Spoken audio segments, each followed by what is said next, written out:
اعوذ باللہ من الشیطان الرجیم بسم اللہ الرحمن الرحیم۔ عزیزان من، آج مارچ 1975 کی 16 تاریخ ہے اور درس قرآن کریم کا آغاز سورہ النحل کی آیت 77 سے ہو رہا ہے، 16/77۔ سابقہ اتوار درس کا ناغہ رہا تھا، اس لیے میں تجدید یادداشت کے لیے عرض کر دوں کہ زیر درس سورت یعنی النحل، اس کا عمودی یا بنیادی موضوع قرآن کا معاشی نظام ہے، اور اس معاشی نظام کا نقطۂ ناطقہ یا بنیاد کی اینٹ وہ ہے جو اس سورت کی آیت 53 میں ہمارے سامنے آئی تھی۔ وہ ہے ساری بنیاد، اور وہ 4 الفاظ انہیں پھر دوہرا دوں کہ وَمَا بِكُم مِّن نِّعْمَةٍ فَمِنَ اللَّهِ۔ زندگی کی اساس، استحکام، بقا، آسائشیں، رہائشیں، یہ تمام چیزیں نعمت میں آتی ہیں۔ پھر انسان کی اپنی صلاحیتیں، یعنی ہر وہ شے جو خدا کی طرف سے بلا مزد و معاوضہ ملی ہوئی ہو، وہ نعمت ہے، جس میں آسائشیں، نرمیاں، یہ بھی کچھ آ جاتا ہے، اور سرفرازیاں اور سربلندیاں بھی آتی ہیں۔ اس ایک لفظ کے لغوی معنوں میں یہ بات پوشیدہ ہے۔ بنیاد یہ ہے قرآن کریم کے اس معاشی نظام کی کہ زندگی کے لیے بنیادی طور پر جس سامان کی ضرورت تھی وہ خدا کی طرف سے بلا مزد و معاوضہ دیا گیا۔ پیداوار کے وسائل، یہ زمین میں سے اگنے والی ساری جتنی بھی نباتات، یہ فصلیں، یہ درخت، اس کے پھل، یہ سورج، یہ ہوا، یہ پانی، یہ روشنی، یہ حرارت، یہ مواشیوں میں سے حاصل ہونے والی چیزیں، زمین کے اندر سے نکلنے والی معدنیات، یہ تمام چیزیں آپ غور کیجئے، ہم تو یوں ہی گزر جاتے ہیں ان چیزوں کے اوپر۔ قرآن کہتا ہے آنکھیں بند کر کے گزر جاتے ہیں، یہ آنکھیں کھول کے ذرا دیکھے تو معلوم ہو کہ ان میں سے کون سی چیز ہے جو انسان کی اپنی پیدا کردہ یا کسی سے خریدی ہوئی یا وراثت میں پائی ہوئی ہے۔ تینوں ہی ذریعے ہوتے ہیں نا کسی چیز پہ اپنی ملکیت کا حق جتانے کے لیے۔ باقی رہی صلاحیتیں انسان کی، یہ اس کی جو بھی اس کی سمجھ، سوچ، فکر، غور، تدبر، یہ کہاں سے لیا ہے؟ اس نے پیدائش کے ساتھ اس کو ملا ہوا ہے، تو یہ بھی اپنا نہ ہوا۔ کہا یہ کہ صرف ایک چیز تمہاری اپنی ہوتی ہے اور وہ ہے تمہاری محنت، یہ باقی سب کچھ تمہیں بلا مزد و معاوضہ خدا کی طرف سے ملا ہوا ہے۔ ملا ہوا ہے تمام نو انسانی کی ربوبیت کے لیے، نشو و نما کے لیے، کسی فرد کے لیے نہیں، کسی خاندان، قبیلہ، قوم، خاص ملک کے لیے نہیں، تمام نو انسانی کی عالمگیر نشو و نما کے لیے۔ یہ تمام نعمتیں، یہ سامان نشو و نما، یہ صلاحیتیں، یہ سب خدا کی طرف سے ملی ہوئی ہیں بلا مزد و معاوضہ۔ یہ ہے بنیاد وَمَا بِكُم مِّن نِّعْمَةٍ فَمِنَ اللَّهِ۔ اور یہی وہ چیز تھی کہ جسے آگے چل کے پھر یہ تھی 16/53، اور اس کے بعد یہ کہا کہ واللہ، یہ 71ویں آیت میں بات آئی تھی، واللہ فضل بعضکم علی بعض فی الرزق فوالذین فضلوا براد رزقہم علی ما ملکت ایمانکم فہم فیہ سواء۔ کہا کہ یہ جو اب صلاحیتیں ہیں خدا کی دی ہوئی نعمتوں کو اس قابل بنانے کی کہ وہ انسانوں کی نشو و نما کا ذریعہ بن سکیں، یہ ہے ساری چیز جسے اس نے کہا ہے کہ یہ ہے وہ اختلاف افراد کے اندر صلاحیتوں کا۔ کہا کہ اس اختلاف کی بنیاد کے اوپر یہ کہنا کہ صاحب یہ میری ملکیت ہے، میں نے زیادہ حاصل کیا ہے، کہا کہ یہ لوگوں کی غلط نگہی ہے ایسا سمجھنا. یہ جتنے لوگ بھی کام کرتے ہیں، کسی میں کم صلاحیت ہوتی ہے، کسی میں زیادہ صلاحیت ہوتی ہے، ان سب کے باہمی تعاون سے یہ سب کچھ حاصل ہوتا ہے. کہا کہ لیکن یہ جو ذرا زیادہ ہوشیار ان میں ہوتے ہیں وہ اس میں سے لائنز شیئر سب سے زیادہ خود غصب کر لیتے ہیں، اور جو ان کے ماتحت یا ان کے ساتھ تھوڑی صلاحیتوں والے لوگ کام کر رہے ہوتے ہیں ان کو برابر برابر نہیں دیتے، ضروریات کے مطابق نہیں دیتے. کس خیال سے؟ اس خیال سے کہ وہ ہنسی ہے سوا کے بعد واہ اس طرح سے تو گھوڑا گڑا سب برابر ہوگا، یہ بھی بالکل میرے برابر کے ہوگا، اگر ضروریات ہی کے مطابق سب کو دے رہا ہوا تو یہ تو سارے برابر ہو گئے. کہتا یہ ہے وہ غلط نگہی ان کی، جس کی بنا پہ یہ پھر اس رزق کی تقسیم اس طرح سے نہیں کرتے، مالک بن کے بیٹھ جاتے ہیں. اور پھر وہی لفظ آ گیا ایسا بے نعمت اللہ ہے یجحدون. اس کے معنی یہ ہے کہ یہ لوگ اس سے انکار کرتے ہیں کہ یہ جو کچھ دیا ہوا ہے یہ خدا کی طرف سے ملا معاوضہ ملا ہوا ہے، یہ اس سے انکار کرتے ہیں. اگلی ہی آیت ہے کہ یہ اس قسم کا انکار اور تقسیم اپنے اس معیار کے مطابق کہ مجھے سب سے زیادہ ملنا چاہیے، میں زیادہ صلاحیتوں کا مالک ہوں، یہ اور اس کے بچے بے شک بھوکے مریں. کہا یہ تصور جو ہے ایسا دل باطل یؤمنون وبنعمت اللہ ہم یکفرون، یہ باطل پر ایمان ہے، ایمان باطل پر. یہ تمام آیتیں آ چکی ہیں، میں بتا چکا ہوں. اسی قرآن نے ایمان قرار دیا ہے جسے ہم کہتے ہیں کہ باہریت ہے روس کی اور چین کی یہ اشتراکیت کے اندر، اور وہ لوگ ایمان کو مانتے نہیں ہیں. ان کے ہاں بھی ایک آئیڈیالوجی ہے، ان کے ہاں بھی ایک چیز ہے جسے فیتھ کی حیثیت سے مانا جاتا ہے. لیکن قرآن یہ کہتا ہے کیپٹلزم کے اندر بھی ایک ان کے ہاں ایک بنیاد ہے ان کے نظام کی بنیاد کو اس کی آئیڈیالوجی کہتے ہیں. اسی کے اوپر یقین رکھنے کا نام ایمان ہے. اب وہ قرآن کہتا ہے کہ باطل پر بھی ایمان ہے، حق پر بھی ایمان ہے. باطل پر ایمان تو یہ ہے کہ ہر فرد جس میں ذرا سے صلاحیت ہے وہ سب کو سمیٹ کے اپنے لیے رکھ لے اور اپنے اولاد کے لیے رکھ لے. حق پر ایمان یہ ہے کہ یہ سارا کچھ محنت کر کے کمائے اور ضروریات کے مطابق تقسیم کیا جائے. وہی نعمت کی بات جو آپ دیکھتے ہیں کس طرح ہو رہا ہے. اس کے بعد آگے سمجھانے کے لیے اس نے کہا کہ ذرا مشاہدہ کرو یہ شہد کی مکھی اور اس کا کاروبار اور یہ شہد کی کا حاصل کرنا، اکٹھا کرنا، تیار رکھنا، محفوظ رکھنا، پھر اس کی تقسیم جو کس طرح سے ہوتی ہے. پتہ ہے ایک مثال سے تم دیکھو کیا سمجھتے ہو تم یہ کیسے ملتا ہے اس چھتے کے اندر ان مکھیوں کے. وہ جو مکھیاں باہر سے رس چوس کے آتی ہیں، حق تو ان کا ہے کہ وہ راستے میں بھوک لگے تو ہڑپ کر جایا کریں. آگے بھی ان کو کیا ضرورت پڑی ہے کہ چھتے میں سارا ایک بیت المال میں اکٹھا کریں وہ سارا مال جتنا بھی. وہ نظام ہی ان کا عجیب ہے. وہ لانے والیاں اس میں جمع کرنے کے بعد چپکے سے باہر بیٹھ جاتی ہیں. وہ تقسیم کرنے والے اندر اور ہوتے ہیں. وہ بھی یہ نہیں ہے کہ تقسیم کر کے سب کچھ خود ہڑپ کر جائیں. وہ ہر ایک کو بچے پیدا کرنے والی جو مائیں ہیں ان کو، ان کے گارجین جو ہے ان کو، ارباب نظم و نسق کو، اس کے بعد یہ جو لیبر ہے ان کے ہاں بھی اکٹھا کرنے والی ان کو، سب کو ان کی ضروریات کے مطابق تقسیم کیا جاتا ہے جو کچھ وہاں جمع ہوتا ہے. یہ مثال دی قرآن نے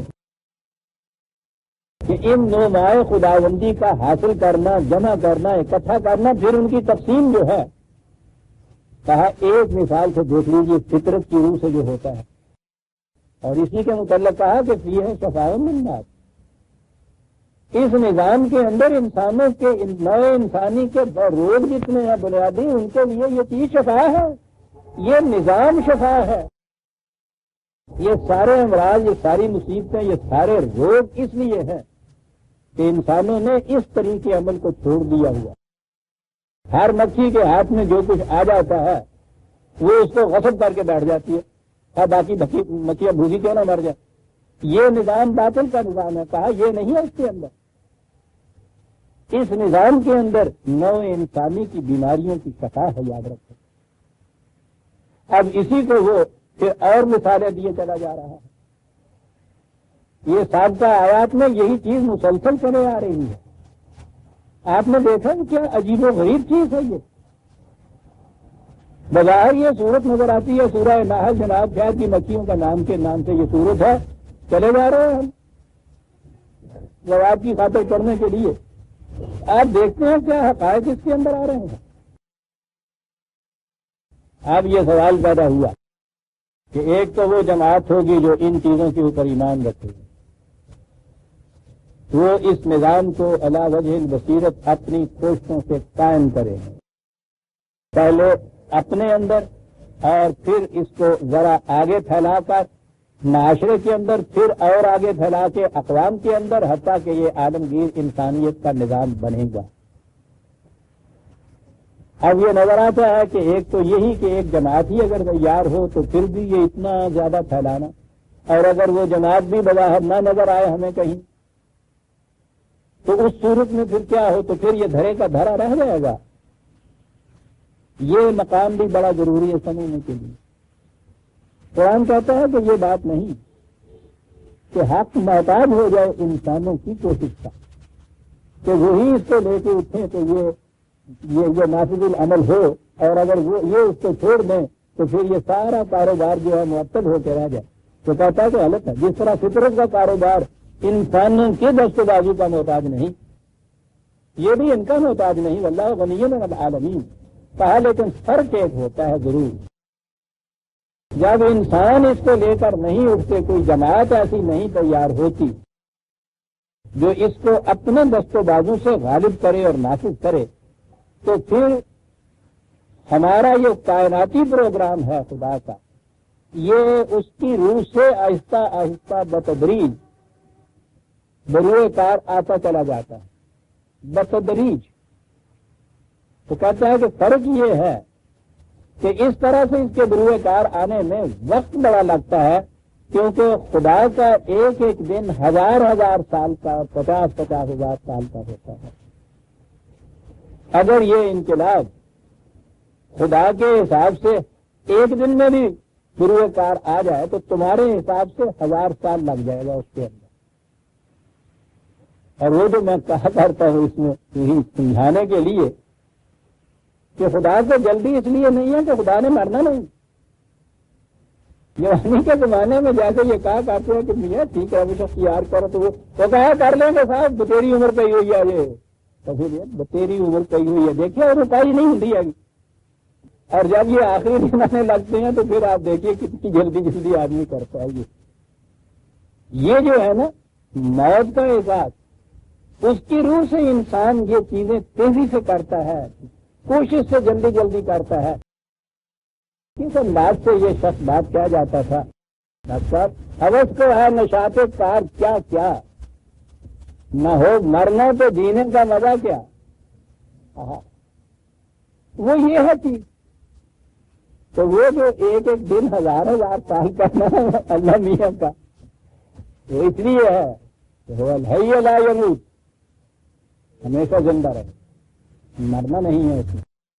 تو کہتا یہ ہے کہ اگر تمہیں یہ بات ہو کہ صاحب تم نے تو نہیں مرنا، تمہارا دن ہزار ہزار سال کا ہوا، 50,000 ہزار سال کا بھی ہو جائے، کروڑ ہزار سال کا بھی ہو جائے، کیا فرق پڑتا ہے؟ جس نے مرنا ہی نہیں اس کی زندگی میں تو ہو جائے کرنا. کہتا اگر تم چاہتے ہو کہ یہ ہمارے حساب و شمار سے نہیں، تمہارے حساب و شمار سے ہو، تو پھر تم اس کے لیے اٹھ کے کچھ کوشش کرو. ہماری کائناتی قوتیں تمہارے ہمتاز ہوں گی، تمہاری قوتیں انہیں تمہارے حساب و شمار سے جو دن ہوتا ہے اس دن میں لے آئیں گی. بس یہ فرق پڑتا ہے، ورنہ حق کا نظام یا حق کا جو نظام ہے وہ تو چلا آ رہا ہے اس کائنات کے اندر. فرق اتنا پڑتا ہے کہ اس میں دیر بڑی لگتی ہے، اور اس میں وہی کام جو 1000 برس میں ہونا ہوتا ہے وہ چند دنوں کے اندر ہو جاتا ہے.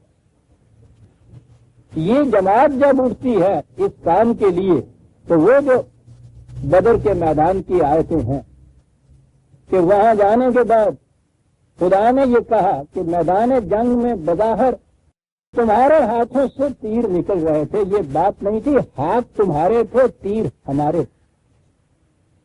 یہ کیا چیز ہوتی ہے؟ جب انسانوں کی کمانوں سے یہ تیر نہیں نکلتا تو اس وقت بھی یہ تیر جو ہے بیکار نہیں کہیں ہوتا. اس کی رفتار ایسی ہوتی ہے کہ 1000 برس میں ایک دن کی رفتار یہ چلتا ہے. اور جب یہ انسانی کمان کے اندر جب کمان محمد یہ بھی تو غالب نہیں کہا تھا، جب یہ تیر با کمان محمد نکلتا ہے صلی اللہ علیہ وسلم تو پھر یہ فاصلہ دنوں کے اندر تمہارے حساب و شمار سے قرآن کہتا ہے دن میں تو دن تو اس کے لیے بھی لفظ ہے تمہارے ہاں، یوم تو تم بھی کہتے ہو، لیکن پھر وہ تمہارے حساب و شمار سے نہیں ہوتا رہا. وہ جو 6-7 سال کے عرصے کے اندر اتنا عظیم انقلاب آ گیا سامنے، وہ اسی لیے آ گیا کہ انسانوں کے دست و بازو جو تھے وہ اس خدا کے پروگرام کا ہمساز یا رفیق بنا. چند سالوں کے اندر یہ انقلاب پیدا ہو گیا، اور جب پھر وہ دست و بازو انسانوں کے جو تھے پیچھے ہٹ گئے تو اس نظام نے، اس حق نے پھر اپنی رفتار سے چلنا شروع کر دیا. یہ جو ہے انسانوں کی محنت کے الگ، یہ اس کا خود بروئے کار آنا یا آگے بڑھتے چلے جانا غیر محسوس طور پر آہستہ آہستہ، اسے میں کائناتی قوتیں کہتا ہوں، ملائکہ بھی انہیں کہا جاتا ہے. بہرحال زمانے کے تقاضے بھی اس کا نام ہوتا ہے. یہ اصطلاحات ہیں جن سے یہ بات سمجھائی جاتی ہے. بات یہی ہے کہ پھر یہ خدا کا قانون، خدا کے حساب و شمار سے کائناتی قوتوں کے زور سے آگے بڑھتا چلا جاتا ہے. اب پچھلی آیات میں اس چیزوں کو قرآن نے سمجھانا شروع کیا. کہا یہ کہ اگر تم چاہتے ہو کہ یہ نظام تمہاری زندگی میں، تمہارے سامنے، تمہارے حساب و شمار کے دنوں کے اعتبار سے بروئے کار آ جائے، متشکل ہو جائے، اٹھو اس کے کرنے کے لیے. اور اگر یہ بات نہیں ہے، اب آیت 77 آئی جہاں سے آج کا درس شروع ہوتا ہے. دیکھیے عزیزان من کیا عجیب چیزیں قرآن کہہ جاتا ہے. کہا اگر یہ نہیں ہے تو وَلِلَّهِ غَیْبُ السَّمَاوَاتِ وَالْأَرْضِ، تم تو صرف مشہود چیزیں دیکھ سکتے ہو، مری اور محسوس جو تمہارے سامنے آتی ہیں، لیکن اس کائنات کے اندر وہ کچھ جو تمہاری نگاہوں سے پوشیدہ ہوتا ہے ہم اسے جانتے ہیں.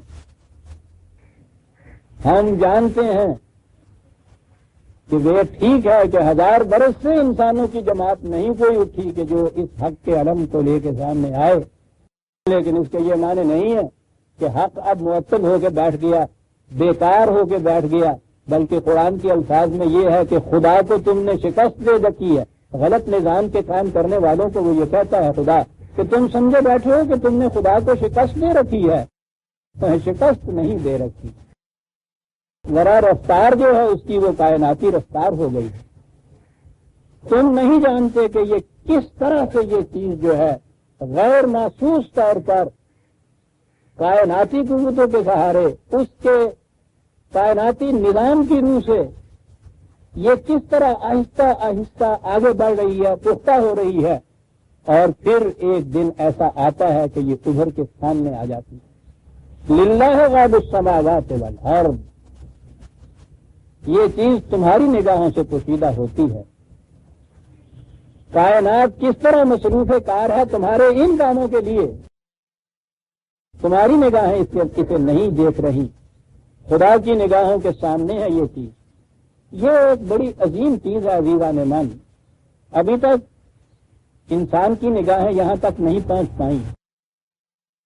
اس کائنات کے اندر طبی طور پر فزیکلی جو کچھ ہو رہا ہے اس کی تحقیق و تفتیش تو انسانوں نے بڑی حد تک کی ہے. بڑی حد تک تو خیر ابھی کیا کہنا چاہیے، یہ کائنات تو ایک ناپیدا کنات بحر ہے.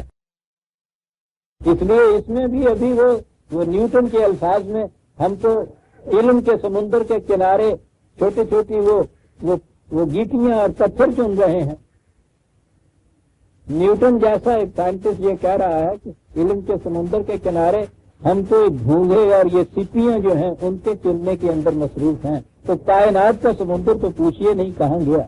لیکن بہرحال جو کچھ بھی کیا ہے اب تک علم انسانی نے، کائنات میں جو چیزیں طبی طور پر فزیکلی کار فرما ہو رہی ہیں ان کے متعلق تو اس نے علم حاصل کیا ہے. اس کائنات کے اندر حق کے نظام کی تشکیل کے لیے غیر مرئی طور پر کیا ہوتا ہے اس تک ابھی انسان کی نگاہ نہیں پہنچی. اور قرآن کریم کا یہ اعجاز ہے عزیزان مان کہ وہ آج کے دور میں ہی نہیں، اس دور میں ابھی جس زمانے کو بھی ڈارک ایجز کہتے ہیں، اس زمانے میں وہ یہ بتاتا ہے کہ یاد رکھو یہ کائناتی نظام جو ہے وہ اس لیے سرگرم عمل ہے. سنیے کس لیے سرگرم عمل. 53/31 وَلِلَّهِ مَا فِي السَّمَاوَاتِ وَمَا فِي الْأَرْضِ. کائنات کی پستیوں اور بلندیوں میں جو کچھ ہے خدا کے پروگرام کی تکمیل کے لیے سرگرم عمل ہے. کاہے کے لیے سرگرم عمل ہے؟ لِيَجْزِيَ الَّذِينَ أَسَاءُوا بِمَا عَمِلُوا وَيَجْزِيَ الَّذِينَ أَحْسَنُوا بِالْحُسْنَى. تاکہ وہ انسان جو ناہمواریاں پھیلاتے چلے جاتے ہیں، غلط قسم کے نظام قائم کرتے ہیں، ان کا انجام، ان کے نتائج بھی بروئے کار آئے، اور جو انسان ہمواریاں اور احسانات پھیلانے والا نظام کام کرتے ہیں یا یہ کام کرتے ہیں ان کا بدلہ بھی سامنے آ جائے. کائنات کی مشینری سرگرم عمل ہے اس مقصد کے لیے. انسانی ذہن ابھی تک ادھر نہیں آیا. انہوں نے جو کاز اینڈ ایفیکٹ، علت اور معلوم کے قوانین کو اسٹڈی کیا ہے وہ کبھی زندگی تک تو کیا ہے. یہ تو کیا ہے کہ انسان اگر سنکھیا کھا لے تو اس کا جسم کے اندر کیا اثر ہوتا ہے اور رد عمل کیا ہوتا ہے. یہ تو انہوں نے اسٹڈی کیا ہے اب تک.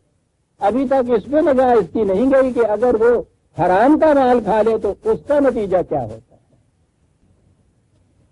بظاہر ہم تو دیکھتے ہیں کہ اس کا نتیجہ کچھ نہیں ہوتا. پولیس پکڑ لے پھر تو کچھ ہوتا ہے، عدالت سے سزا ملے پھر بھی کچھ ہوتا ہے.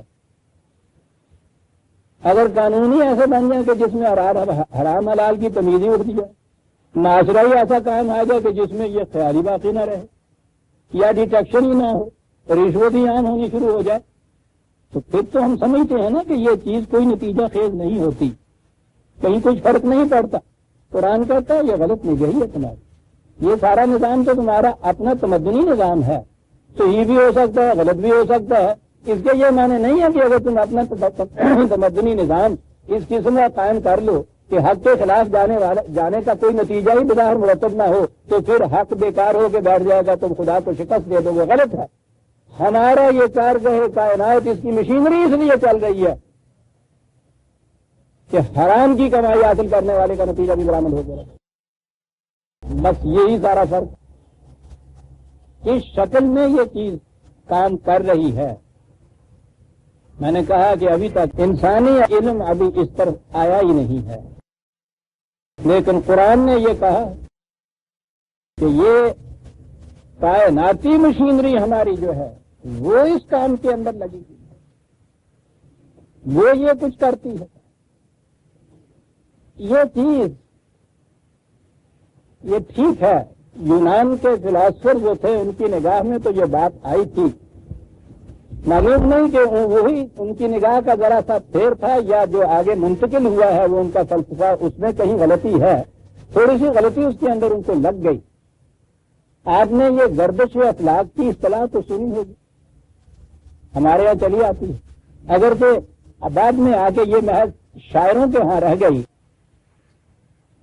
لیکن بات تو کچھ ایسی ہے نا کہ جہاں سے یہ شروع ہوئی تھی وہاں کوئی بات ایسی تھی. اخلاق کی گردش ہم سے کیا تعلق اس کا؟ لیکن آپ نے دیکھا تصور یہ تھا کہ انسانوں کے مقدرات جو ہیں وہ گردش اخلاق سے وابستہ ہیں. آگے بات یہ چلی کہ ہر فرد جو ہے اس کی قسمت کا ایک ستارہ ہوتا ہے، اس کی قسمت اس سے وابستہ ہوتی ہے. یہ ہے جہاں وہ غلطی لگی، انہیں لگی یا بعد میں جنہوں نے بات کو سمجھا انہیں غلطی لگی. یہاں بہرحال یہ غلطی لگی ان کو کہ انہوں نے افراد کے متعلق یہ بات قائم کر لی کہ ہر فرد کی قسمت جو ہے وہ اس کے ستارے سے وابستہ ہوتی ہے، یہ اس کا مقدر کہلاتی ہے. فرد کی بات یہ نہیں تھی، ان کی سمجھ میں آئی تھی بات یہ نہیں. قرآن نے بہرحال یہ سمجھایا تھا کہ بات فرد کی نہیں ہے، بات یہ ہے کہ حق کا نظام یا باطل کے نظام اس کے متعلق یہ کارگاہ کائنات بھی سرگرم عمل ہے، نتائج مرتب کرنے کے لیے افراد کا نہیں نظام یا انسانوں کے اعمال کے نتائج مرتب کرنے کے لیے کچھ ہاتھ ہے اس کائناتی مشینری. جب انسان اس کے لیے بروئے کار اس کو لانے کے لیے سرگرم عمل نہیں ہوتے ہیں یا نہیں ہوتے، وہ مشینری بہرحال اپنا کام کیے چلا جا رہی ہے. اس معنی میں اگر آپ لیں گے تو گردش اخلاق ایک معنی رکھے. یہی چیز تھی، اگر اس کو سمجھ لیں تو شاید بات سمجھ میں آئے کہ شیخ غالب نے یہی کہا تھا.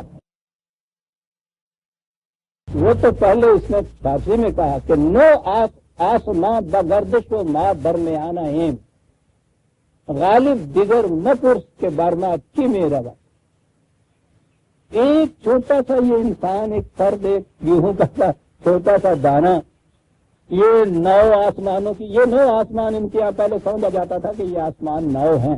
9 آسمانوں کی چکی کے اتنے بڑے پور جسے کہتے ہیں پتھر، اس میں میرے جیسا ایک فرد گیہوں کا دانا، آپ سوچئے کہ وہ چکی چل رہی ہو اس زور و شور سے اور اس میں پھنسا ہوا ہو یہ ایک دانا پہ ہنتے پھر کیا بیتے گی، پوچھئے ہی نہیں. ہے نا وہ چیز گردش اخلاق کے ساتھ اتنی سی بات واسطہ. یا وہ آخری زمانے کی مایوسی میں جہاں وہ آیا کہ رات دن گردش میں ہیں 7 آسماں، یہاں 7 کا آسمان، رات دن گردش میں ہیں 7 آسماں، ہو رہے گا کچھ نہ کچھ، گھبرائیں کیا.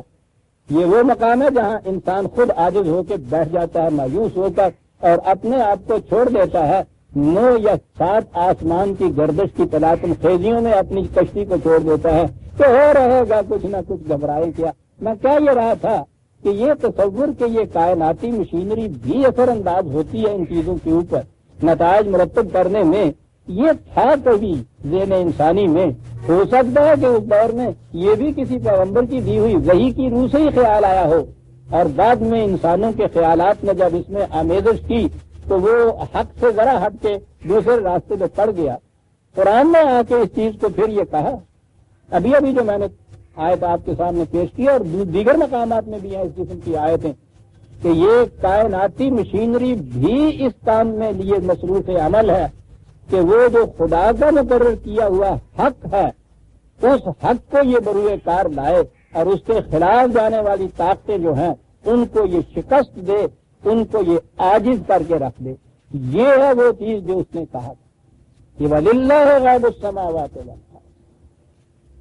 کہا گیا ان سے قریش سے یا اس دور کی یہ جتنے کیسر اور کسرا کی ساری وہ سلطنتیں، وہ تہذیبیں کیوں کہیے، وہ فلسفے کہ جن کی روح سے نظام سرمایہ داری کو ہی عین حق و صداقت کا نظام کہا جاتا تھا، ان سے کہا کہ ٹھیک ہے، بظاہر نظر آتا ہے کہ اس نظام کو الٹنے والی کوئی طاقت ابھی بروئے کار نہیں ہے، لیکن للہ غیب السماوات والارض، ارض و سما کی مشینری کس طرح سے سرگرم عمل ہے تم نہیں اس کے متعلق جانتے، خدا کی نگاہیں اس کے متعلق جانتی ہیں. وہ دیکھ رہا ہے کہ یہ کس طرح سے مشینری چل رہی ہے، کیسے اس کے قریب آ رہی ہے اس نظام کے باہر آنے کے. اور یہ باہر آنے کی بات جو ہے میں بھی عرض کرتا ہوں. سورہ طٰہٰ 20ویں سورہ، داستان ہے صاحب ضرب کلیم اور نظام فرعونیت کے باہمی تصادم، ٹکراؤ. جیسے کہ اس سے پہلے بھی کئی مقامات میں نے عرض کیا ہے، باطل کے نظام کے 3 بین گوشے ہوتے ہیں. ملوکیت کی فرعونیت جسے کہا جاتا ہے، استبداد فرعونیت یا ملوکیت، مذہبی پیشوائیت کی ابلا فریبیاں، اور نظام سرمایہ داری کی جسے قارونیت کہا جاتا ہے، خون آشامیاں. یہ 3 ہی بڑی بڑی لانتیں ہیں جو نوع انسانی کے اوپر مسلط کری جاتی ہیں. یہ دور ایک ایسا آیا جسے دور بنی اسرائیل ہم کہتے ہیں یا دور حضرت موسیٰ علیہ السلام، کہ یہ تینوں لانتیں اس کے بعد کے یہ تینوں فولادی شکنجے اس معصوم اور مظلوم اور مقہور قوم کے اوپر کابوس کی طرح سوار تھے.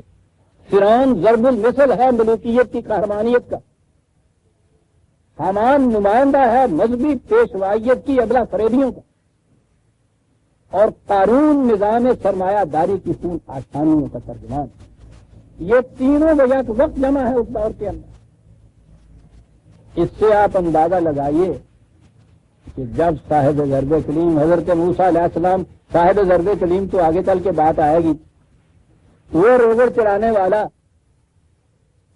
جو اس صحرا میں صحرائے سینا میں سردیوں کی ٹھنڈی رات میں صحرا کے اندر اس کو رات آ گئی، بیوی بچے بھی ساتھ ہیں، کچھ ساتھ ساتھی دو چار بھی ہوں گے لیکن بہرحال بیوی بچوں کا ذکر آتا ہے، وہ ساتھ ہیں، سردی شدت کی ہے، اس کا آگ کا سامان بھی نہیں ہے، کہیں دور سے آگ کا شعلہ نظر آتا ہے تو انہیں کہتا ہے کہ تم یہاں ٹھہرو، وہ پہاڑ کی چوٹی پہ نظر آتا ہے، تم یہاں ٹھہرو میں جاتا ہوں، وہاں کہیں نظر آتا ہے، آگ سے نظر آتا ہے نا کہ انسان کہیں وہاں ہوگا، آگ تو انسان ہی کی پیدا کردہ ہوتی ہے، میں جاتا ہوں آگ بھی وہاں سے لاتا ہوں اور کچھ پتہ نشان بھی پوچھ کے آتا ہوں کہ کدھر ہے راستہ، کہاں جائے، راستہ بھی بھولے ہوئے ہیں، ہاں راستہ بھی بھولے ہوئے نہیں، راستے کی تلاش میں سرگرداں، وجدہ ضالًا فہدیٰ جو قرآن نے کہا ہے نبی کے متعلق کہ نبی نبوت سے پیش کر راستے کی تلاش میں سرگرداں ہوتا ہے۔ بہرحال وہ تو بات وہاں آئے گی، بڑی عجیب و غریب داستان ہے عزیزان من، جب آئے گی تو آپ دیکھیں گے۔ بہرحال یہ وہاں جاتے ہیں، وہاں جا کے بات یہاں اس سے متعلق بات اتنی ہے کہ کہا جاتا ہے کہ موسیٰ ہم نے تمہیں اپنے ایک مقصد کے لیے چن لیا ہے، خدا کا ایک کام ہے جس کے لیے اسے تلاش ہے کسی، اور اسے چن لیا ہے اس کام کے لیے، یہ ہے جسے اصطفیٰ اور یہ ہے جسے مصطفیٰ کہتے ہیں۔ خدا اپنے ایک کام کے لیے چنتا ہے کسی فرد کو، ہاں اور بڑی حسین دلچسپ وہ گفتگو عزیزان من جو طور کی چوٹیوں پہ ہوئی ہے، اپنے متعلق پتہ کہا کیا فرمایا آپ نے، یہ بندہ حقیر، اور آپ کہتے ہیں کہ کوئی آپ کا کام رکا ہوا ہے اس کے لیے مجھے چنا گیا ہے، ذرہ ہے نہ چیزوں تعمیر بیابانے نگر، کیا فرما دیا آپ نے، میں تو یوں ہی ریگڑ چلاتے چلاتے آپ کی تلاش میں یہاں آ نکلا تھا، تو مجھے کیسے چن لیا گیا، کہا موسیٰ تمہیں اپنے متعلق بھی پتہ نہیں ہے، ہماری نگاہ تو تمہارے اوپر اس دن تھی جب تم پیدا ہوئے اور تمہاری ماں سے کہا گیا تھا کہ بچے کی حفاظت ضروری ہے، اس کو صندوق میں بند کر کے دریا میں بہا دو، ہم تو تمہیں اس وقت بھی دیکھ رہے تھے جب ہم نے تمہیں پھر ایسا انتظام کیا کہ فرعون کے شاہی محلات کے اندر تمہاری پرورش ہو، کیونکہ اس کے ساتھ آخر میں تم نے ٹکراؤ لینا ہے، تصادم ہونا ہے، تمہیں معلوم تو ہو کہ ان کے اندرون خانہ ہوا کیا کرتا ہے، ورنہ بنی اسرائیل کی معصوم قوم کے ایک فرد کے لیے اس گلی میں سے گزرنا محال تھا کہ جائے کہ محلات کے اندر کی چیزیں ساری اس کو معلوم ہو، کہا پھر یہ کیا گیا، موسیٰ تمہیں پتہ ہی نہیں تھا ہم کیا کر رہے تھے، اور پھر یہ چیز کہ اس محلات کے اندر تمہاری زندگی تو وہی نظام ملوکیت اور سرمایہ داری کے ماحول میں پرورش پا رہی تھی، تو تم تو انقلاب تو نہیں لا رہے تھے، وہاں سے تمہیں مصر چھوڑ کے یہاں بلایا گیا کہ آؤ اب بھیڑے چراؤ، بکریاں چراؤ، کہ انقلاب عظیم برپا کرنے والے کے لیے یہ ضروری ہے کہ صحرائی زندگی کے اندر وہ یہ چیزیں بھی کریں، یہ بکری چرانا، آپ جو آج ریت جس کو کہتے ہیں، ریت تو کہتے ہیں بکریوں کو ہیں، یہ بکریاں چرانے والا ہوتا ہے، جاؤ پھر 10-12 برس تک یہ کچھ کرو، اور اس کے بعد یہ کہا ہے وہیں کہ یا موسیٰ ان کٹھالیوں میں سے تمہیں ہم نے گزارا تو اس طرح سے یہ لوہا فولاد بنا ہے، تم کہتے ہو صاحب کہاں میں کہاں یہ کام، تمہیں پتہ ہی نہیں ہے کہ ہم تم کو کس طرح سے تیار کرتے آ رہے تھے، یوں ہم نے تباہ کیا، ہم نے اپنے کام کے لیے اس طرح سے تمہیں تیار کیا ہے، یہ بات شاعری ہے کہ آگ لینے کو جائیں پیمبری مل جائے، پیمبری یوں ملا کرتی ہے، پیمبر کو تو پہلے دن سے کٹھالیوں میں سے گزارا جاتا ہے، ہاں وَأَنَا اخْتَرْتُكَ، یوں ہم نے تمہیں چنا ہے، فَاسْتَمِعْ لِمَا يُوحَىٰ، سنو، دل کے کانوں سے سنو، کیا ہے وہ مقصد جس کے لیے ہم کہتے ہیں، کیا الفاظ ہیں، جس کی میں نے کہا ہے نا عربی سیکھ چھوڑیے، اِنَّنِي أَنَا اللَّهُ،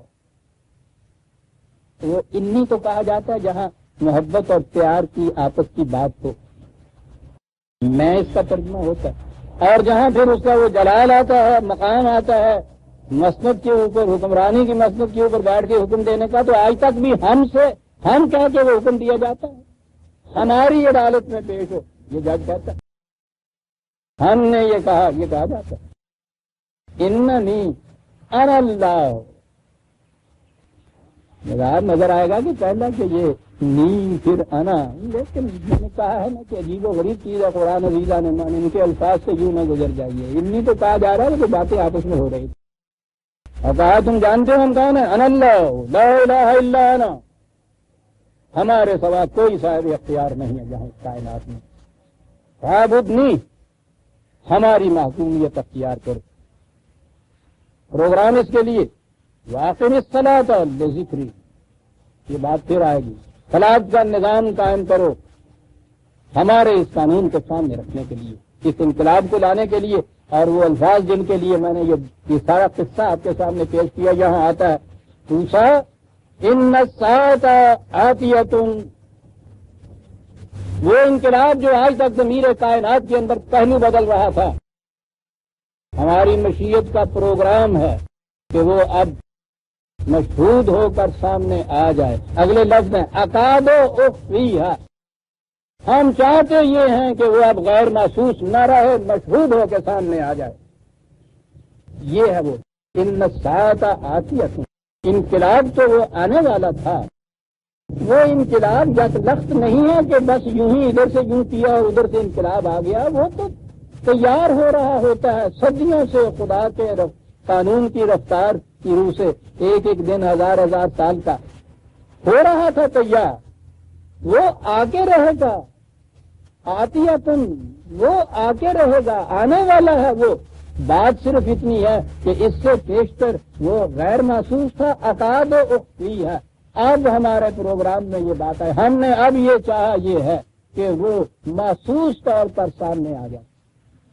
کیا ہے وہ انقلاب؟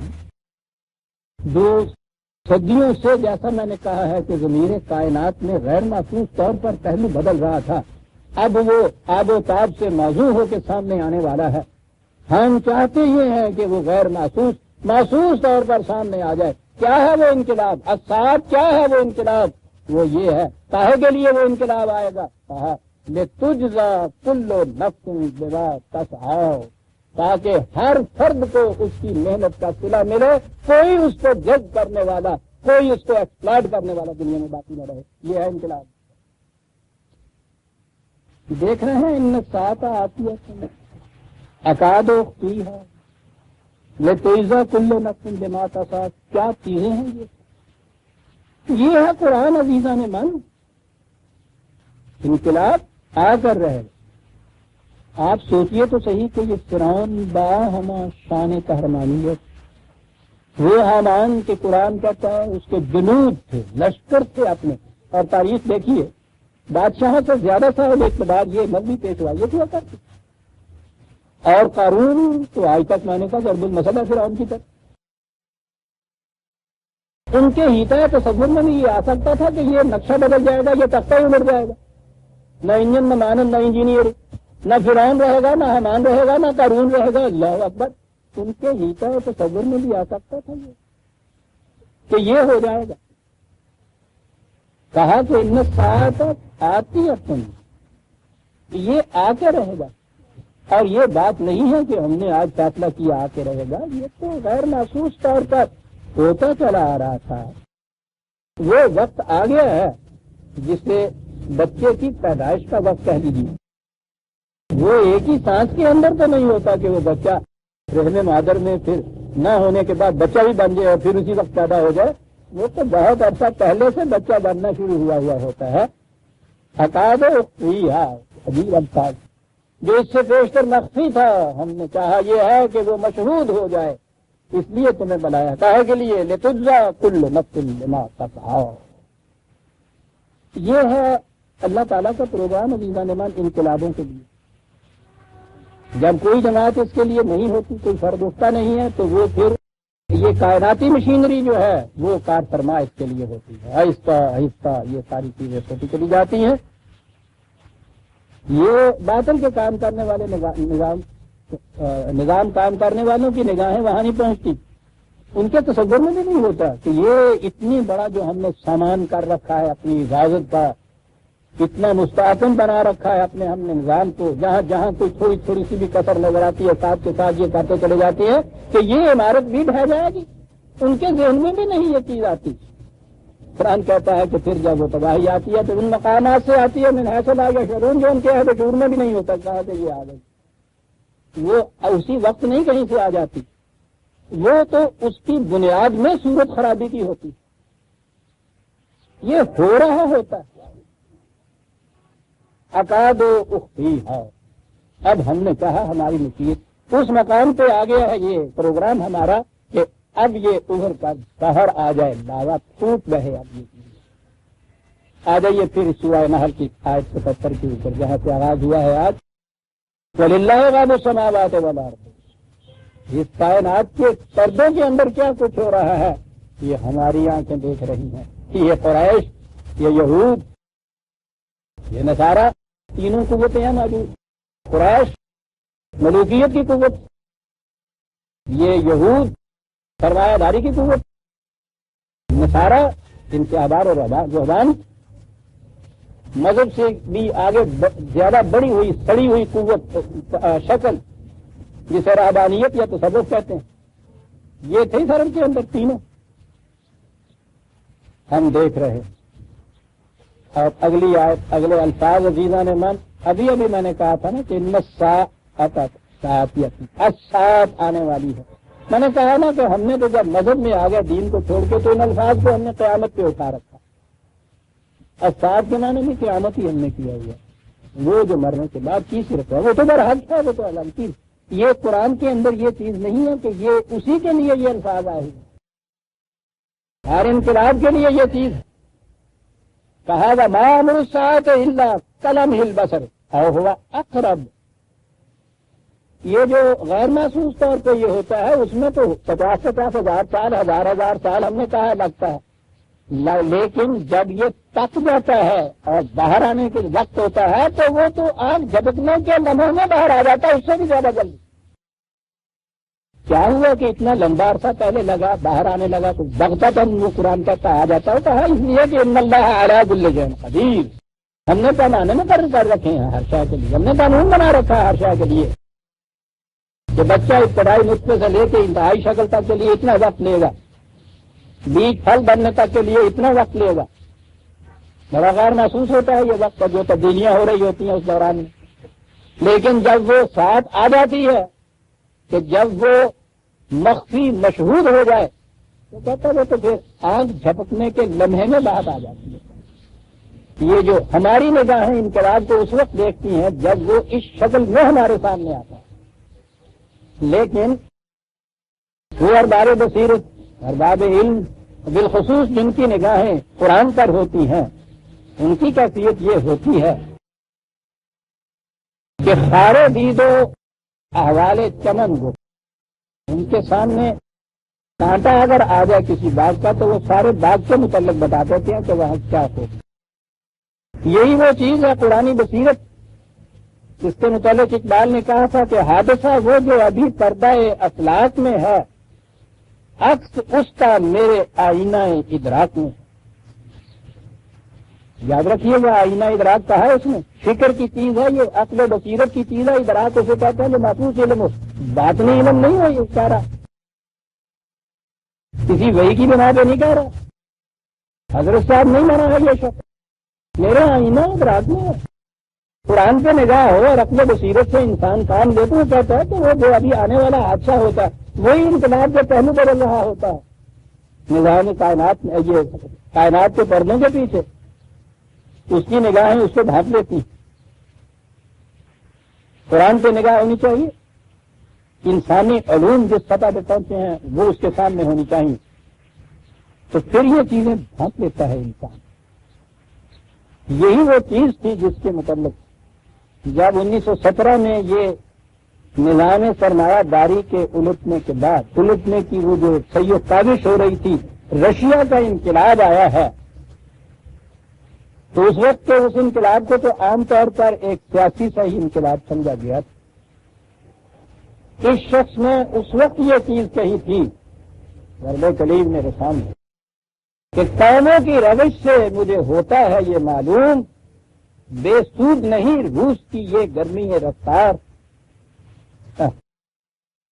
انسان کی ہوس نے جنہیں رکھا تھا چھپا کر کھلتے نظر آتے ہیں بتدریج وہ اسرار، دیکھا کہ جو اندر اندر چھپا رکھا تھا کھلتے نظر آتے ہیں، ہے نا قرآن کے الفاظ کے ترجمے، قرآن میں ہوتا زانا مرد مسلمان، اللہ کرے تجھ کو عطا جدت کردار، اور اس نے کہا یہ ہے کہ جو حرف قل العفو میں پوشیدہ ہے اب تک، قرآن کا یہ نظام تھا نا، یسألونک ماذا ينفقون قل العفو، یہ کہتے ہیں کہ کتنا دوسروں کے لیے دیا جائے گا، کہا جتنا تمہاری اپنی ضرورت سے زائد ہے سارے کا سارا، یہ ہے نا قرآن کا نظام۔ جس زمانے میں انسانوں کی قوت بازو کائناتی قوتوں کے ساتھ رفیق و ہمساز ہوئی، 6-7 سال کے عرصے کے اندر یہ نظام قائم ہو گیا، آج محمد رسول اللہ صلی اللہ علیہ وسلم والذین معہ رضی اللہ تعالیٰ عنہ۔ اور پھر جب یہ چیز یہ نظام نہ رہا، بظاہر نظر آیا، وہ کہتے ہیں نا کہ اسلام چند سالوں کے لیے چلا تھا، اس کے بعد پھر یہ ناکام ہو گیا، وہی اسلام ناکام ہو سکتا، اس کی رفتار جو تھی وہ بدل گئی، اور رفتار کے بدلنے کے ساتھ ہی ہماری نگاہیں جو تھی محسوسات کی قوت وہ پہچان نہ سکی۔ کسی گھڑی سے اگر آپ کے یہاں سیکنڈ اور منٹ کی سوئی گم ہو گئی ہو اور صرف گھنٹے کی سوئی اس میں باقی ہو، رکھ چھوڑیے سامنے اسے، آپ کی نگاہ بھانپ بھی سکتی ہے کہ یہ چل رہی ہے یا کھڑی ہوئی ہے، یہ دیکھنے کے لیے چل رہی ہے، کان سے لگانا پڑتا ہے، ٹک ٹک کے سے پتہ لگتا ہے، حالانکہ وہ سوئی اس وقت بھی چل رہی ہوتی ہے، گھنٹے کی سوئی جو ہے، رفتار اتنی اس کی سست ہو جاتی ہے کہ نگاہ میں محسوس طور پر وہ آتی نہیں ہے۔ یہ جو اس دور کے بعد کہا جاتا ہے کہ اسلام ناکام ہو گیا، اس کے معنی ہے یہ کہنا کہ گھڑی پھر ٹھہر گئی، رک گئی، گھڑی رکی نہیں تھی، انسانی نقل و حرکت بھی یہ سوئیاں تھیں، منٹ اور سیکنڈ تھی، یہ نہیں تھی، کائناتی قوت کی گھنٹے کی سوئی تو اسی طرح محسوس تھی، اسے دیکھنے کے لیے کسی گھڑی ساز کی نگاہ کی ضرورت تھی، جو اس نے کہا کہ جو حرف قل العفو میں پوشیدہ ہے اب تک، اس دور میں شاید وہ حقیقت ہو نمودار عقاد و ہوئی ہے۔ اس کی یہ ہیں وہ لوگ جو قرآن کی بصیرت رکھتے ہیں، علوم انسانی کے نگاہیں ہیں، کہ وہ یہ دیکھ لیتے ہیں کہ وہ بنیاد حق کے نظام کی جو قرآن نے دی تھی، بتدریج یہ 1300 سال اس کو ہو گئے، آہستہ آہستہ اندر ہی اندر یہ تکتے ہوئے، تو کہا کہ شاید وہ دور اب آ گیا ہے کہ یہ نمودار ہو کر باہر آئے۔ وما امر الساعۃ الا کلمح البصر واوحى اقرب ان اللہ علی کل شیء قدیر۔ کیا بات ہے یہ آخری فکر کی؟ ارے یہ بھی سب کچھ جو ہمارا قاعدہ نشست کا قانون ہے یہ اسی کے مطابق ہو رہا ہے، بس رفتار میں ہی فرق تھا۔ تو کہا کہ یہ چیز انہیں بتا دیجئے، اگر انہیں یہ انقلابات نظر نہیں آتے تو اس کے یہ معنی نہیں ہے کہ انقلاب کوئی ہوگا ہی نہیں۔ ہماری کائناتی قوتیں مصروف کار ہیں، ہماری نگاہیں اسے دیکھ رہی ہیں، اور یہ تو جب آئے گا تو یوں آنکھ کے جھپکنے میں سامنے آ جائے گا۔ قوموں کی تاریخ میں عزیزہ نے من 6-7 سال کا عرصہ آنکھ جھپکنے کا عرصہ نہیں تو اور کیا ہے یہ؟ یا خدا کے پروگرام کی رفتار جو ہے 50,000 سال کا ایک دن، اس میں یہ 6-7 سال حضور کی حضرت طیبہ کے ہے جس میں یہ انقلاب یوں رونما ہوا تھا، آنکھ کا جھپکنا نہیں تو اور کیا ہے؟ اتنے میں رونما ہوا کرتا ان اللہ علی کل شیء قدیر، کہا یہ ہے تو پھر قرآن اپنے انداز کے مطابق آ گیا سمجھانے کے لیے، کہا یہ چیز کہ انقلاب کا بیج بہت پہلے بویا جاتا ہے، وہ آہستہ آہستہ نشو و نما پا رہا ہوتا ہے، پھر جب اس میں وہ پختگی آ جاتی ہے تو پھر وہ تمہاری نگاہوں کے سامنے مشہود شکل میں آ جاتا ہے۔ کہا یہ سمجھنا چاہتے ہو عزیزہ نے میں نے عرض کیا تھا کہ قرآن کا یہ اعجاز ہے کہ 1400 سال کے صحرا میں رہنے والے بدو کو بھی وہ سمجھاتا ہے، وہ آج کے آئنسٹائن کو بھی سمجھاتا ہے، یہاں تک لانے کے بعد کہ انقلاب کا بیج بہت پہلے بویا ہوا ہوتا ہے، غیر محسوس طور پر وہ نشو و نما پا رہا ہوتا ہے، پھر ایک دن وہ اس طرح سے نمود سے باہر آتا ہے۔ ان بدوؤں کو بھی سمجھانے کی بات تھی آج ہمیں بھی یہ سمجھانے کی بات ہے. کس طرح سمجھایا؟ کہا واللہ اخرجکم من بطون امہاتکم لا تعلمون شیئا. دیکھتے نہیں ہیں کہ رحم مادر میں جنین کی پرورش نشو و نما کس طرح سے ہوتی ہے.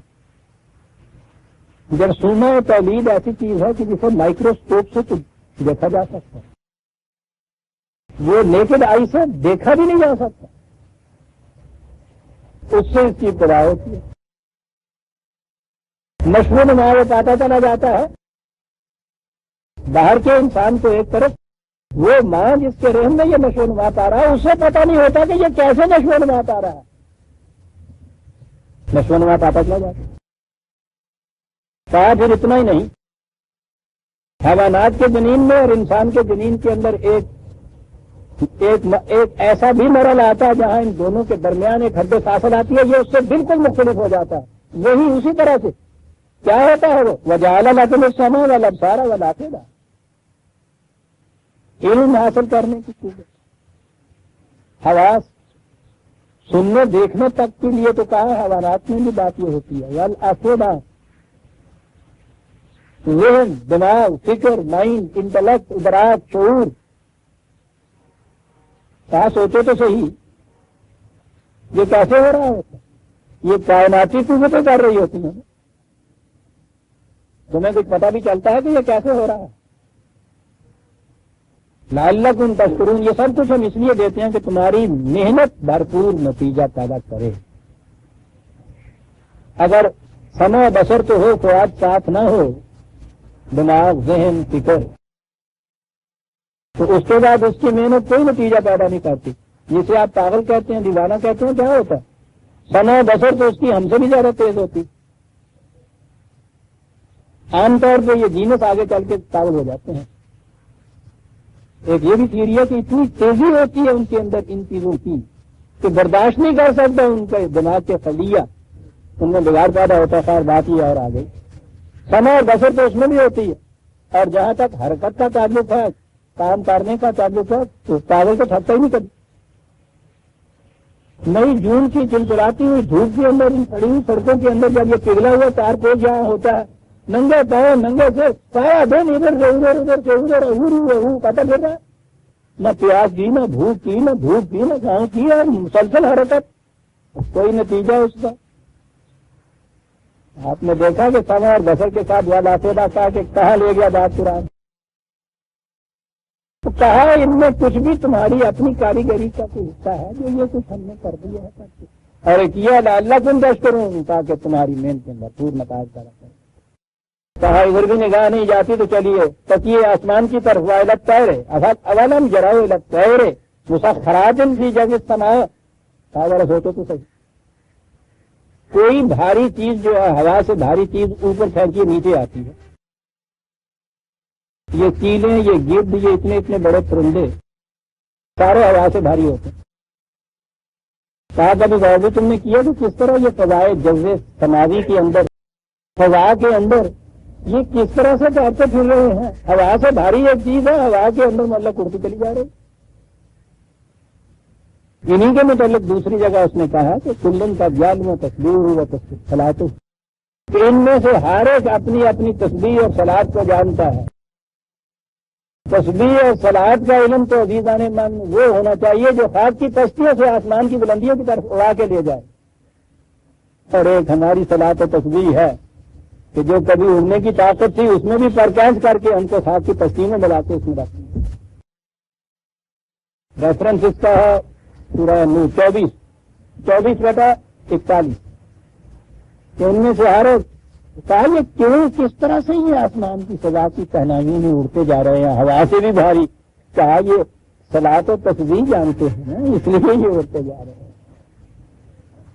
حضرت عیسیٰ علیہ السلام نے یہی کہا تھا نا اس مردہ قوم بنی اسرائیل کو، کیا مٹی کی مورتی ہو، میں وہ تعلیم دینے کے لیے آیا ہوں کہ تمہیں فضا میں اڑنے والا پرندہ بنا دیں گے. جسے ہمارے زیب داستان نے یہ کیا کہ وہ مٹی کے کچھ بنایا کرتے تھے تو ٹھیک مار دے ہندوستان پہ اڑ جانا ہوں.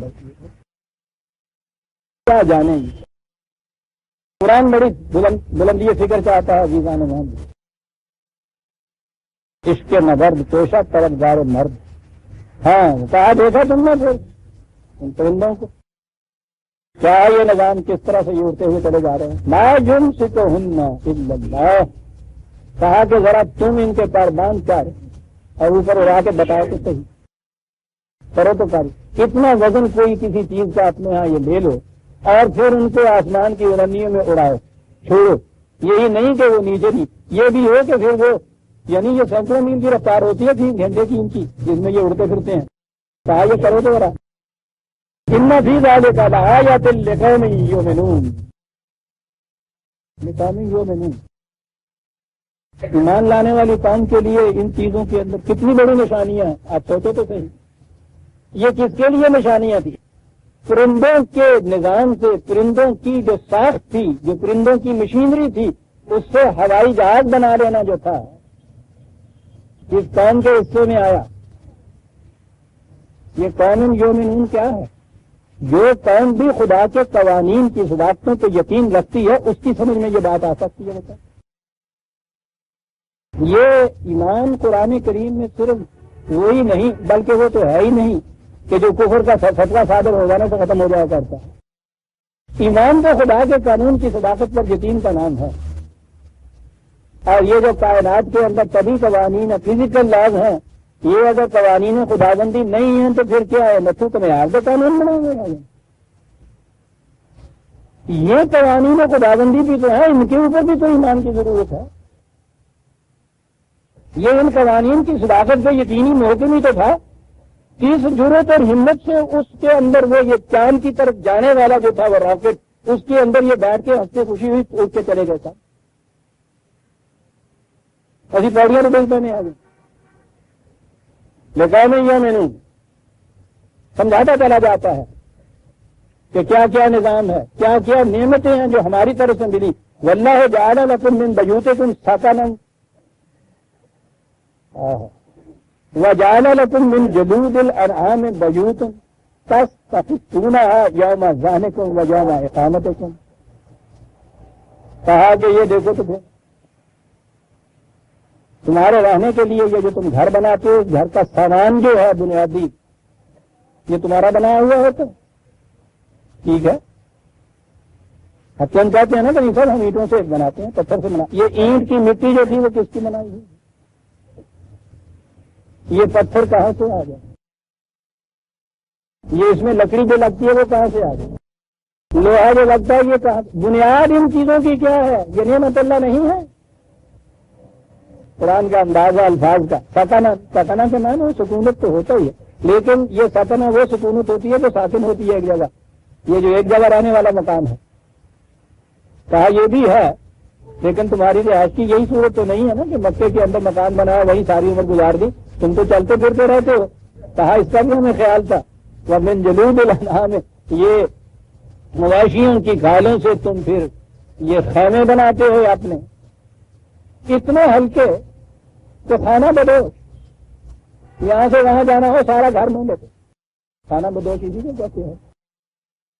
پتہ یہ نظام کہ اتنی ہلکی سی چیز تمہارے گھروں کے بنانے کے لیے یہ کہاں سے مل گئی تم؟ یہ نعمت اللہ ہے یا نہیں؟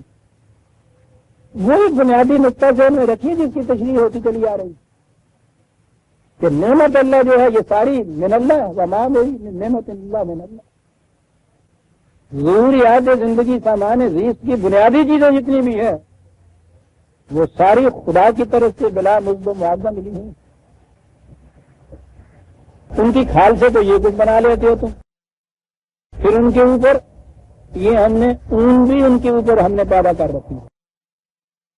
گوشت کھا لیتے ہو, کھال سے کھانے بنا لیتے ہو. ومن اصواتها واوبارها واشعارها اساسا ومتاعا الى حین. کتنے لفظ ہیں اون کے لیے ہی. بھیڑوں کی اون کو یہ صوف کہتے تھے. یہ کہتے ہیں یہ صوفی جس سے یہ لفظ نکلا ہے یہ وہی تھے جو اون کے کمبل پہنا کرتے تھے. اوبار ان کے ہاں اونٹوں کی اون کو کہتے تھے, اور یہ اشعار بکریوں کی اون کو کہتے تھے. عربوں کے ہاں یہی کیونکہ چیزیں ہوتی تھیں. کہا کہ بتاؤ تو صحیح, گوشت کھاتے ہو, دودھ پیتے ہو, مر جاتا ہے یا ذبح کر لیتے ہو تو کھالوں سے خیمے بنا لیتے ہو، بالوں سے یہ سارا کچھ بناتے ہو. کہو بنیادی طور پہ یہ چیزیں کہاں سے تم کو ملی تھی؟ ساکن مکان اس کی بنیادوں کی چیزیں بھی ہماری ہیں. یہ چلتے پھرتے ہوئے مکان وہ بھی ہم نے تمہیں دی. یہ سارے تمہارے پہننے کے کپڑے، اوڑھنے کے کمبل، یہ ساری چیزیں یہ بھی ہماری چیزیں دی ہوئی. کہا اور آگے چلو، دھوپ میں جا رہے ہو، مکان بھی پیچھے تم چھوڑ آئے ہو، دھوپ بڑی ہے، وہاں کیا انتظام ہے؟ واللہ جعل لکم مما خلق ظلالا، وہاں یہ شجرے سایہ دار تمہارے لیے اگا دیے کہ دھوپ زیادہ لگے تو ان کے پیچھے جا کے کھڑے ہو جا کرے. یہیں سے تو وہ چیز اس نے کہی کہ سفر ہے شرط، مسافر نواز با تیرے، ہزار ہے شجرے سایہ دار راہ میں ہے. مما خلق ظلالا، سوچو کہ صحرائے لف دک میں سائے کا سامان ہے تمہارا پیدا کیا ہے.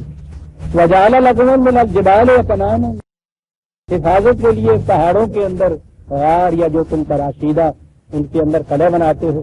وجعل لکم سرابیل تقیکم الحر وسرابیل تقیکم باسکم، اور یہ گرمی اور سردی سے، موسم کی شدت سے بچنے کے لیے یہ کپڑے بنیادی طور پہ بتاؤ تو صحیح. یوں تو تم کہہ دو گے نا کہ یہ داؤد کا، یہ کالونی ٹیکسٹائل کا، اور یہ فلاں کے کاٹن کا. پتہ یہ کاٹن، یہ اسفار، یہ اشعار جن سے یہ بن کے کپڑے آئے ہیں، یہ نعمت اللہ میں تھے یا نہیں؟ تمہاری تو اس میں صحیح آئی ہے نا. صرف بنیادی نقطہ دیکھتے چلے جائیے کیا کیا چیزیں کہتا چلا جاتا ہے قرآن. نعمت کی بات تھی نا، یہ سارا کچھ کہنے کے بعد کہا کذالک کا جو تم نے نعمت علیکم لعلکم تسلمون. دیکھتے ہو کس قدر ہم اجتماع میں نعمت کرتے چلے جاتے ہیں تمہارے. یہ قدم قدم پہ جہاں کہیں تم ہو، تمہیں ایک سامان ملتا ہے زندگی کی حفاظت کے لیے، نشو و نما کے لیے، آسائش کے لیے، سرفرازی کے لیے، اور سب خدا کی طرف سے ملتا ہے. یہ سب کچھ کیوں دیا جاتا ہے؟ لعلکم تسلمون، تاکہ تم اس کے نظام کے سامنے سر جھکا دو.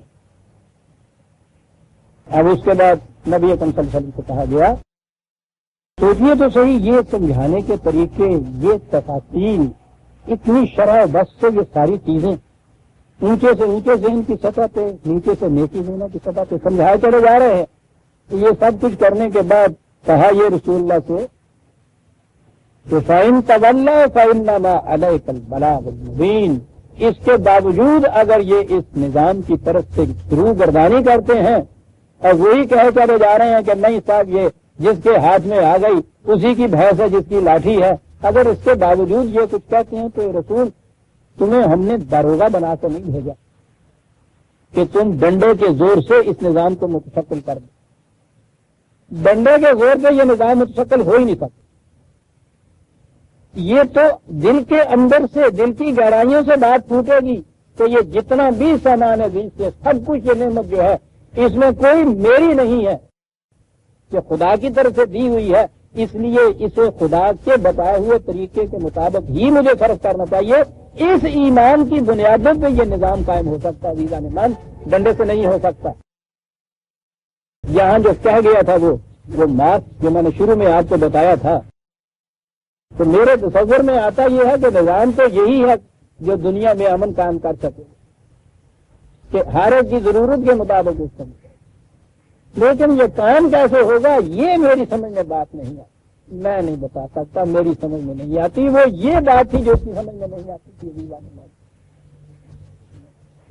سمجھ میں نہیں آئی تو پھر اس کے بعد انہوں نے ڈنڈے کے زور سے قائم کرنا چاہا. 4 دن میں نہیں چل سکتا، ہو ہی نہیں سکتا. کمیونزم یا سوشلزم کے نظام کی بنیاد یہ ہے کہ یہ تشدد کے طور پہ قائم ہوتا ہے. قرآن کہتا ہے یہ باطل ہے، رسول سے کہتا ہے کہ یہ سارا کچھ سمجھاؤ پلٹی کی طرح، ایک مشرک ناسے کی طرح، 2 اور 2 4 کی طرح، 1000 ایفیکٹ کے اصولوں پہ. کہا کہ اس کے باوجود اگر یہ نہیں مانتے تو ہم نے تمہیں ان پر لیمن بنا کے نہیں بھیجا ہے، تمہاری ان کے اوپر خورشت بنا کے نہیں بھیجا ہے، اسٹیلن بنا کے نہیں بھیجا ہے کہ ڈنڈے کے ذریعے سے تم یہ کرو. ڈنڈے کے ذریعے سے کر بھی دو گے تم نہیں چل سکتا. یہ میں نے جو کہا کہ ہم نے تمہیں ان کا دروگہ بنا کے نہیں بھیجا، دروگہ میں ہی اس نظام کو قائم کرتا، یہ تو دل کی تبدیلی سے قائم ہوگا، نفسیاتی تبدیلی جو قرآن نے کہا حتیٰ یغیروا ما بانفسہم، تا وقت ہے کہ تمہاری ذہنیت میں تبدیلی نہ ہو نظام نہیں قائم ہو سکتا۔ فَإِن تَوَلَّوْا فَإِنَّمَا عَلَيْكُمُ الْبَلَاغُ الْمُبِينُ، اگر اس کے باوجود یہ اعراض برتتے ہیں، گریز کی راہیں نکالتے ہیں، پیٹ موڑ کے چلے جاتے ہیں، نہیں اس طرف آتے تو کچھ کوئی بات نہیں ہے، تمہارے ذمہ بات کا پہنچانا تھا تم نے پہنچا دیا، نہایت واضح طور پہ پہنچا دیا، کوئی ابہام نہیں، التباس نہیں، کتمان نہیں، مبین واضح طور پہ تم نے پہنچا دیا۔ کہا ان کی یہ صورت یہ نہیں ہے کہ یہ بات اتنی مشکل تھی، اتنے بلند فلسفیانہ ایبسٹریکٹ کوئی بات تھی کہ وہ سمائی نہیں ان کے دماغ میں، بات یہ نہیں ہے۔ کہتا جس سطح پہ ہم نے بات یہ کہی ہے یعرفون نعمت اللہ ہے، ان میں سے ہر ایک اس کو پہچانتا ہے کہ یہ سی ایس کے بعد کی بنائی ہوئی نہیں۔ کیا بات ہے دلائل کی ریزان میں، کیا رسول آج بھی ان سے جو خدا کی ہستی کا بھی انکار کرتے ہیں، بات یہ ان سے پوچھئے تو صحیح کہ یہ زمین جس کے اندر سے یہ ساری پیداوار نکلتی ہے، یہ ذریعہ پیدائش جس کو ہم کہتے ہیں، یہ کس کا بنایا ہوا اور کس کا دیا ہوا؟ نام نہیں لیں گے خدا کے، اتنا تو کہیں گے نا کہ یہ سب انسانوں کا نہیں بنایا ہوا، پوری سی بات ہمارا نہیں بنایا ہوا۔ یعرفون نعمت اللہ ہے، پھر ہو گیا جاتا ہے ثم ینکرونھا، کیا لفظ ہے صاحب، اس کے باوجود یہ نفرہ کہتے ہیں عقل فریب کار کی بہانہ سازیوں کو، کہتا یہ آ جاتی ہے درمیان جو ہر فرد کے اپنے اپنے مفاد کا تحفظ چاہتی، تو اگر تم نے یہ سارا دے دیا تو کل تو برے وقت میں کیا ہوگا، تم تمہارے بال بچوں کے لیے رکھو میاں، اپنی اپنی فکر کرو، ٹھیک ہے، اس کو وہ اپنی فکر کرے۔ مگر پرست نے کہہ دیا کہ وہ یہ تو صاحب الحاد ہے، بے دینی ہے، درمیان میں خدا تو آیا ہی نہیں۔ انہوں نے کہا کہ صاحب آپ فرمائیے تھے خدا کیسے آتا ہے؟ کہتے ہیں خدا اس لیے آ رہا ہے کہ رزق خدا نے اپنے ہاتھ میں رکھا ہوا تھا، اپنے ہاتھ میں رکھا ہوا، 10-10 لاکھ آدمی ایک ایک قید میں مر جاتا، دنیا کی آدھی آبادی بھوکی ہوتی۔ جہاں رزق ہے وہاں کیفیت یہ ہے کہ ایک طبقے کے کتوں کو وہ کچھ ملتا ہے جو باقی دنیا کے انسانوں کے بچوں کو نہیں ملتا، یہی ہے اپنے ہاتھ میں رکھنے کی بات۔ پوچھئے ان سے تو پھر آگے شاعری شروع ہو جاتی ہے کہ جی یہ پھر تقسیم اللہ کی تقسیم یہی ہے، پھر جی محمدی تقسیم ہے، خدا کی اور تقسیم ہے، محمد کی اور تقسیم ہے، معاذ اللہ، یعنی ایک دوسرے کے مقابلے میں بیٹھے ہوئے ہیں۔ کیوں تو ماننا پہ نہیں تو نہیں، میں تو دسنا بنتا اللہ معاذ اللہ، تو کسی کی سمجھ نہیں آتی ہے کیا غضب خدا کا کوئی کھڑا ہو کے سوچتا نہیں کہ کیا کہہ رہے ہیں۔ محمدی تقسیم بھی محمد صلی اللہ علیہ وسلم کی تقسیم نہیں، خدا کے بتائے ہوئے قاعدے کے مطابق تقسیم تھی، بات وہی ہے۔ مدد پرستر کا یہ چاہتا تھا کہ اس قاعدے کے مطابق تو ہم نہ کریں اور یہ بیچ میں ان کو دلاسا دلا دیں غریبوں کو کہ صاحب یہ تو خدا کے ہاتھ میں ہے، اس نے اگر غریب رکھا ہوا ہے تو اس کا منشا ہی آتا ہے۔ اب یہ کچھ کہنا کہ صاحب ہمیں وہ کچھ کیوں نہ مل جائے، یہ تو خدا کے فیصلے کے خلاف جنگ آزمائی ہے، راضی برضا رہو بھلا، ٹھیک ہے 4 دن کی دنیا ہے، کاٹ لو، غربت میں کاٹ لو، پھر آخرت ساری تمہارے لیے ہے۔ یہ ہے ینکرونھا، اور کہا کہ اس کے بعد عزیزان من سنیے کفر اور ایمان واکثرھم کافرون، خدا کی نعمتوں کے اعتراف کے باوجود کہ یہ ہماری نہیں ہے، پھر ان کو میری کہہ دینا، اس پہ ملکیت جان قائم کر لینا، یہ ہے کفر کا نظام جسے قرآن نے کہا وَأَكْثَرُهُمُ الْكَافِرُونَ۔ اس کے باوجود کہ یہ سوال کرو اگر ان کو یہ ڈیفینٹ کہ بتاؤ اسپیسیفک آنسر دو کہ یہ زمین ہی مثلا یا یہ ساری چیزیں جن سے یہ سارا رزق ملتا ہے کیا یہ ان کی بنائی ہوئی ہے جن کی ملکیت میں تم نے ان کو دے رکھی ہے؟ اعتراف کرنا پڑے گا کہ یہ نہیں ان کی تو نہیں ہے، یعرفون۔ پھر آگے کیا ہے؟ پھر عقل فریب کار کی جسٹیفیکیٹری ریزنز ہیں صاحب، وہ دلیل دیتی وَأَكْثَرُهُمُ الْكَافِرُونَ، یوں انسانوں کی اکثریت جو ہے وہ کفر اختیار کر لیتی ہے۔ عزیزان من، سورہ النحل کی آیت 83 تک ہم آ گئے۔ آیت 84 سے ہم پھر لیں گے، جس میں کہا ہوا ہوگا کہ جب پھر یہ انقلاب آئے گا تو کیسے آئے گا۔ ربنا تقبل منا انک انت السمیع العلیم۔